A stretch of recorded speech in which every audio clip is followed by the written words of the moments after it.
अस्सलामुअलैकुम।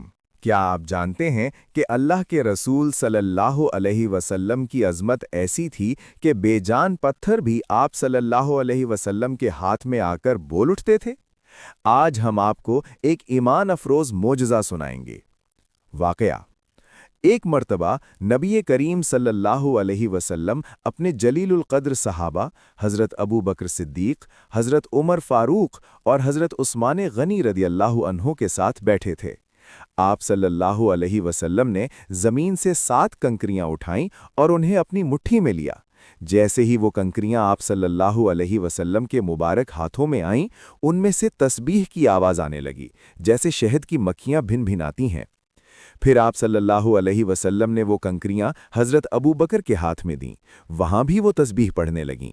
इसके बाद वो कंकरियां हज़रत उमर और फिर हज़रत उस्मान के हाथों में गईं, और हर बार उन बेजान पत्थरों से अल्लाह की तस्बीह की आवाज़ आती रही। सुबहान अल्लाह!